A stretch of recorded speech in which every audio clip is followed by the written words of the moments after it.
Sir ಅವರು ಬಿಜೆಪಿನೇ target ಮಾಡ್ತಿದ್ದಾರೆ, ಟೀಕೆ ಮಾಡ್ತಿದ್ದಾರೆ ಬಿಜೆಪಿ. ಆದ್ರೂ ಕೂಡ ಅವ್ರ ಸಾಧನೆಗಳನ್ನು ಅವ್ರು ಹೇಳ್ಕೊಂಡ್ಲಿ. ಬಿಜೆಪಿಯನ್ನ ಟೀಕೆ ಮಾಡಿ ಇನ್ನೊಬ್ಬರನ್ನ ಟೀಕೆ ಮಾಡಿ ಅವ್ರಿಗೆ ಓಟ್ ಬರ್ತದೆ ಅನ್ನುವಂಥದ್ದು ಕನಸು. ಖಂಡಿತ ನಾನು ಈಶ್ವರಪ್ಪನವರಿಗೆ ನಾನು ಬಹಳ ಆತ್ಮೀಯ, ನಾನು ಅವ್ರ ಮನೇಲಿ ಬೆಳೆದವನು. ಈಗಲೂ ಕೂಡ ಅವರಿಗೆ ವಿನಂತಿ, ಕೈ ಮುಗಿದು ವಿನಂತಿ ಮಾಡ್ಕೊಳ್ತೇನೆ, ದಯವಿಟ್ಟು ಒಂದು ರೌಂಡು ಜಿಲ್ಲೆಯಲ್ಲಿ ತಿರುಗಾಟ ಮಾಡಿದಿರಿ, ನಿಮ್ಮ ಪರಿಸ್ಥಿತಿ ಏನು ಅಂತೇಳಿ ನಿಮ್ಗೆ ಗೊತ್ತಿದೆ.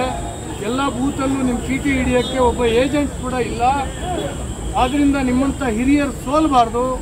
ನನಗೆ ನೀವು ಸೋತರೆ ನನಗೆ ಅತ್ಯಂತ ದುಃಖ ಆಗುತ್ತೆ. ದಯವಿಟ್ಟು ನೀವು ವಿಡ್ರಾ ಮಾಡ್ಕೊಂಡು ಪಕ್ಷದ ಜೊತೆಗೆ ಇರಬೇಕು. ಪಕ್ಷ ಕಟ್ಟಿದವ್ರು ನೀವು ಪಕ್ಷದ ಜೊತೆಗೆ ಇರಬೇಕು. ನಿಮ್ಮ ಹೋರಾಟ ಏನಿದ್ರು ಪಕ್ಷದ ಆಂತರಿಕವಾಗಿ ನಡೆಸಬೇಕು ಅಂತ ವಿನಂತಿ. ಸರ್, ಗೆಲ್ತಾರೆ ಸೋಲ್ತಾರೆ ನಿಮಗೂ ಗೊತ್ತಾಗುತ್ತೆ ಏನು ಪರಿಸ್ಥಿತಿ ಅಂತ. ರಾಘಣ್ಣನ ಸೋಲಿಸ್ಲಿಕ್ಕೆ ಖಂಡಿತವಾಗೂ ಆಗೋದೇ ಇಲ್ಲ. ರಾಘಣ್ಣ